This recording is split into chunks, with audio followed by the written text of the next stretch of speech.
ఈరోజు మీరు తెలుసుకునే అంశము మొఘల్ సామ్రాజ్యము. మొఘల్ అనే పదము మంగోల్ అనే పదం నుంచి జన్మించినది. భారతదేశంలో మొఘల్ సామ్రాజ్యము 1526 నుంచి 1857 వరకు కొనసాగినది. ఢిల్లీ సుల్తానులలో చివరి పాలకుడైన ఇబ్రహీం లోడిని 1526వ సంవత్సరంలో మొదటి పానిపట్ యుద్ధంలో బాబర్ ఓడించి మొఘల్ సామ్రాజ్యాన్ని స్థాపించాడు. ప్రస్తుతము పానిపట్ అనేది హర్యానా రాష్ట్రంలో కలదు. మొఘల్ సామ్రాజ్యము తూర్పున బెంగాల్ నుండి పశ్చిమాన ఆఫ్ఘనిస్తాన్ వరకు, ఉత్తరాన హిమాలయాల నుండి దక్షిణాన గోల్కొండ వరకు విస్తరించి ఉన్నది. బాబర్ పరిపాలనా కాలము 1526వ సంవత్సరం నుంచి 1530 సంవత్సరం వరకు పరిపాలించాడు.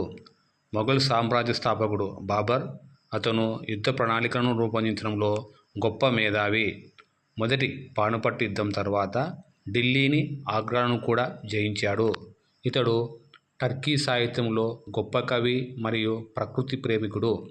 ఇతను 1530 సంవత్సరంలో బాబర్ మరణించాడు. బాబర్ అనే పర్షియా పదానికి పెద్ద పులి అని అర్థము. బాబర్ ఆత్మకథ పేరు బాబర్నామా లేక తుజ్కీ బాబర్ అనేది టర్కీ భాషలో కలదు. హుమాయూన్ పరిపాలనా కాలము 1530 నుంచి 40 వరకు మరియు 1550 నుంచి 56 వరకు పరిపాలించాడు. హుమాయూన్ అంటే అదృష్టవంతుడు అని అర్థము.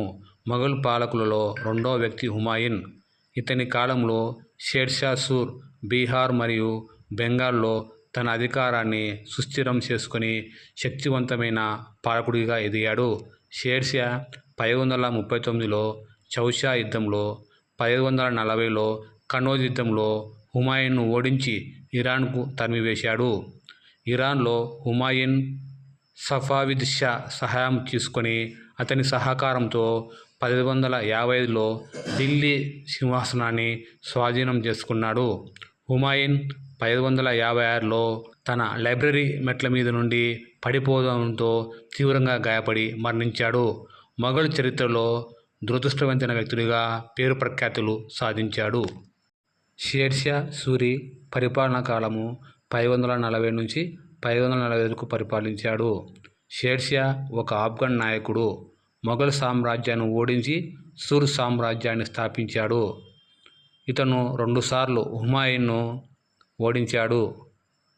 తన సామ్రాజ్యాన్ని కాబూల్ నుండి బెంగాల్ మరియు మాల్వా వరకు విస్తరించాడు.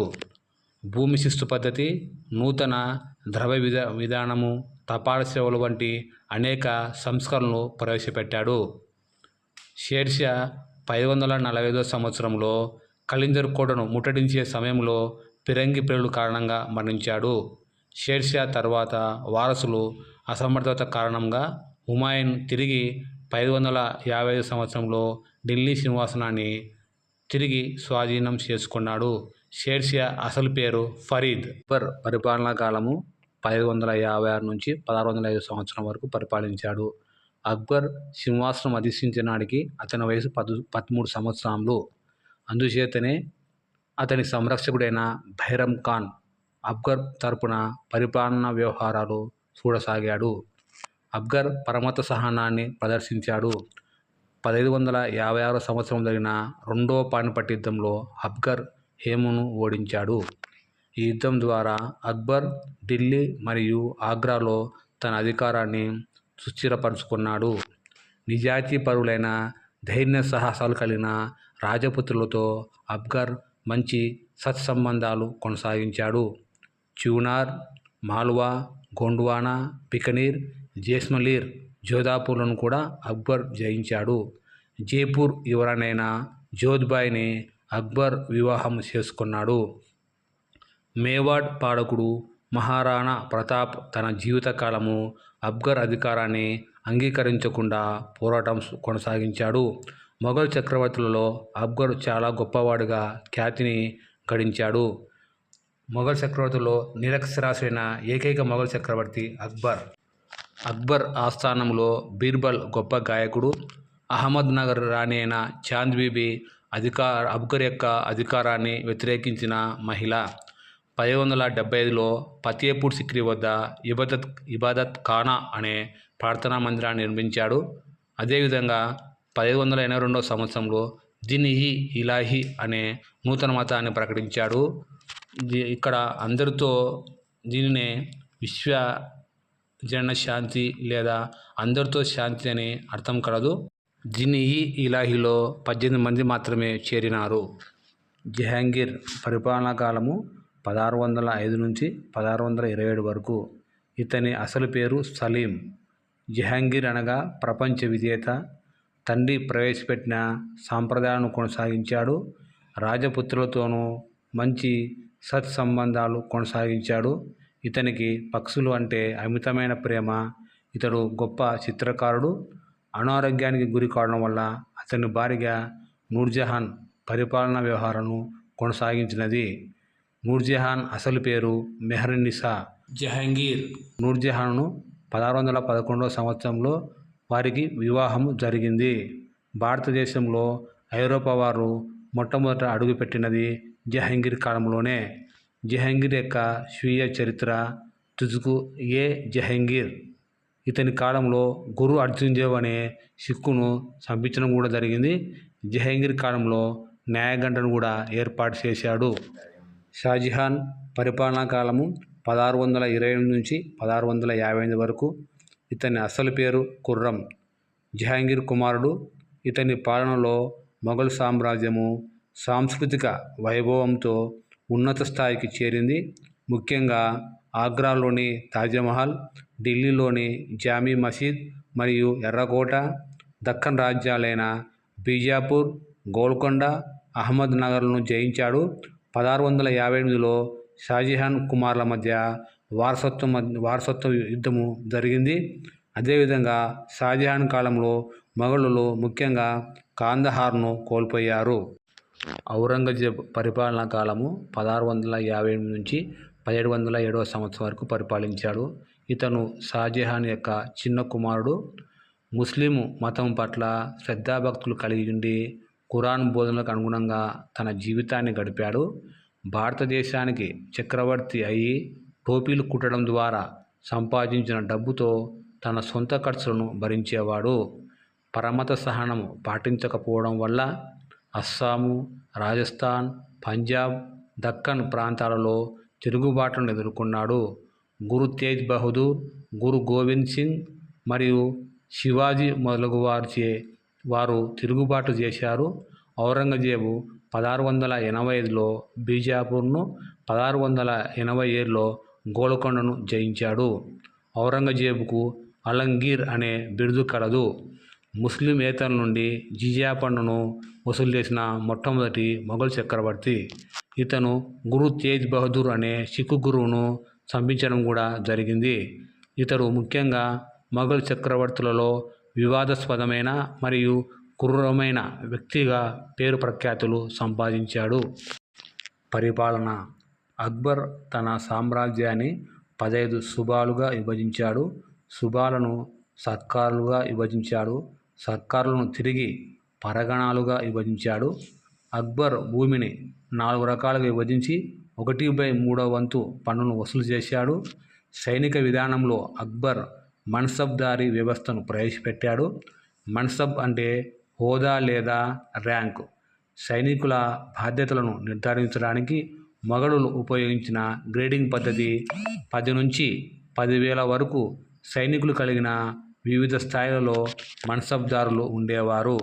రాజపుత్రుల్లోని సిసోడియా వంశస్థులు మొఘలుల యొక్క అధికారాన్ని పూర్తిగా అంగీకరించలేదు. మతము. మొఘలులు సున్నీ మతస్థులు. అక్బర్ మత సహనాన్ని పాటించాడు. హిందువులపై విధించే జిజియా పన్ను మరియు యాత్రికుల పన్నును కూడా రద్దు చేశాడు. ఔరంగజేబ్ షరియత్, ఇస్లాం సిద్ధాంతాలను అనుసరించి ప్రజల నైతిక జీవనం పరిశీలించడానికి ముతావాషిబ్ అనే మతాధికారులను నియమించాడు. కరెన్సీ.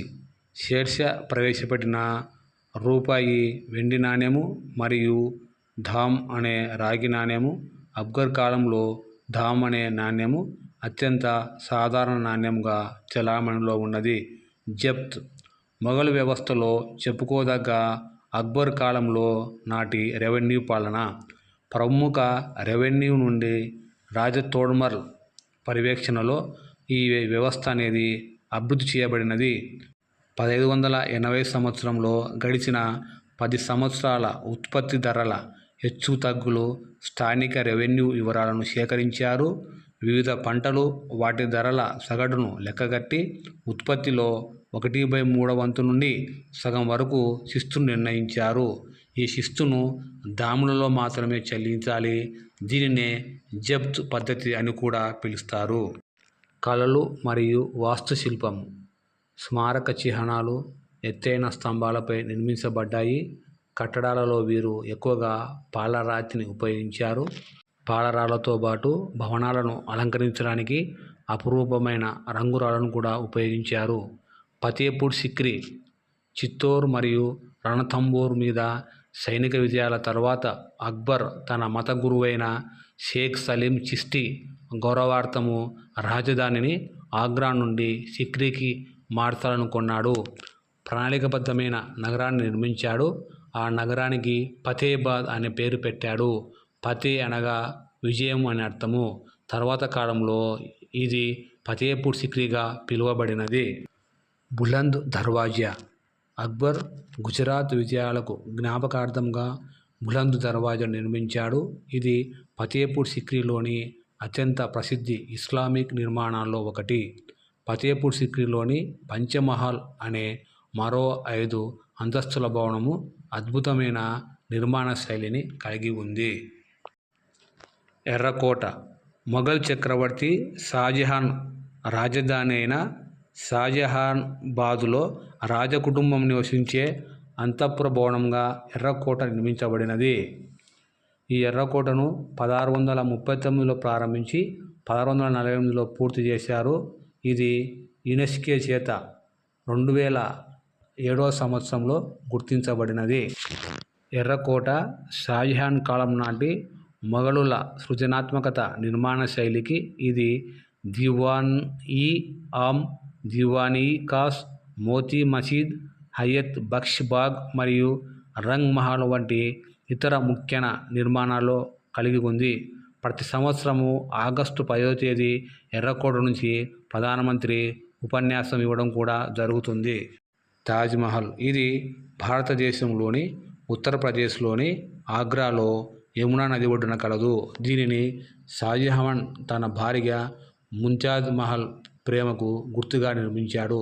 ప్రపంచంలో 7 వింతల్లో ఒకటిగా ప్రసిద్ధిగాంచినది. తాజ్మహల్ నిర్మాణాన్ని 1632లో ప్రారంభించి 1653లో పూర్తి చేశారు. ప్రపంచ వారసత్వ సంపదలో ఒకటిగా కీర్తించబడింది.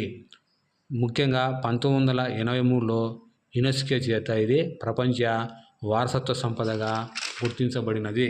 సాహిత్యము. పర్షియన్ అధికార భాషగా చలామణైంది. బాబర్నామా అనే గ్రంథాన్ని రచించాడు. అబ్దుల్ ఫజుల్ ఐనీ-ఇ అక్బరీ, అక్బర్నామా అనే గ్రంథాలు రచించాడు. తుజ్క్-ఇ జహంగీర్ అనేది జహంగీర్ యొక్క ఆత్మకథ. దీనినే జహంగీర్ రచించాడు. ధారాషికో షాజహాన్ కుమారుడు భగవద్గీత, మహాభారత కథలను పర్షియన్ భాషలోకి అనువదించాడు. హిందీ కవి తులసీదాస్ రామాయణాన్ని రామచరితమానస్ అనే పేరుతో హిందీలోకి అనువదించాడు. చిత్రకళ. మొఘలు కాలంలో మినియేచర్ సూక్ష్మ చిత్రకళగా పిలువబడే ఆధునిక కళాశైలి ప్రారంభమైనది. జహంగీర్ కాలంలో చిత్రకళ అత్యున్నత స్థాయికి చేరింది. నెమలి, నీలము, భారతీయులు ఉపయోగించే ఎరుపు రంగులు మొఘల్ చిత్రాలలో కొత్తగా చేర్చబడినాయి. సంగీతం. బాబర్, హుమాయూన్ సంగీతంను ప్రోత్సహించారు. అక్బర్ కాలంలో సంగీతం అనేది ఉన్నత స్థాయిని పొందింది. ఔరంగజేబు సంగీత కార్యక్రమాలను నిషేధించాడు. అక్బర్ ఆస్థానంలో 36 మంది సంగీత కళాకారులు ఉన్నట్లు అబ్దుల్ ఫజుల్ పేర్కొన్నాడు. అక్బర్ తానే స్వయంగా నగారాని వాయించేవాడు. తాన్సేన్ మేఘా వల్లర్ అనే రాగంతో వర్షాన్ని, దీపక్ రాగంతో అగ్గిని సృష్టించేవాడని ప్రతీతి కలదు. మొఘల్ సామ్రాజ్య పతనము. మొఘల్ సామ్రాజ్య పతనము షాజహాన్తో ప్రారంభమై ఔరంగజేబుతో ముగిసింది. ఔరంగజేబు యొక్క అనుమాన స్వభావము తన కుమారులు కానీ అధికారులు కానీ సమర్థులుగా ఎదగడానికి అవకాశం ఇవ్వలేదు. అతని మత మాధ్యమం కారణంగా జాటులు, సత్నామీలు, సిక్కులు తిరుగుబాటు చేశారు. అదేవిధంగా రాజపుత్రులు, మరాఠాలతో కూడా శత్రుత్వం అనేది బాగా పెరిగిపోయింది. సింహాసనం కోసము కుమారుల మధ్య జరిగిన వారసత్వ యుద్ధాల వల్ల మొఘలు పరిపాలన అనేది బాగా బలహీనంగా కొనసాగింది. షాజహాన్, ఔరంగజేబులు ముఖ్యంగా దక్కన్ విధానము సామ్రాజ్యము మరింత బలహీనపరిచింది. అహ్మద్ షా అబ్దాలీ మొఘల్ కాలంలో భారతదేశంపై 8 సార్లు దండయాత్ర చేశాడు. అదేవిధంగా నాదిర్ షా 1739లో మొఘలులపై దండయాత్ర చేశాడు. మన్సబ్దారుల తిరుగుబాటు వల్ల కూడా మొఘల్ సామ్రాజ్యం అనేది బాగా పతనం కావడానికి అవకాశం కలిగింది. 1526లో బాబర్ మొఘల్ సామ్రాజ్యాన్ని స్థాపించాడు. 1857లో చివరి మొఘల్ చక్రవర్తి రెండవ బహదూర్ షాతో మొఘల్ సామ్రాజ్యం అనేది పూర్తిగా పతనమైంది. మూడవ పానిపట్ యుద్ధం అనేది 1761లో మహమ్మద్ షా అబ్దాలీ మరియు మహారాష్ట్రల మధ్య జరిగింది. ఈ యుద్ధంలో మహమ్మద్ షా అబ్దాలీ విజయాన్ని సాధించాడు.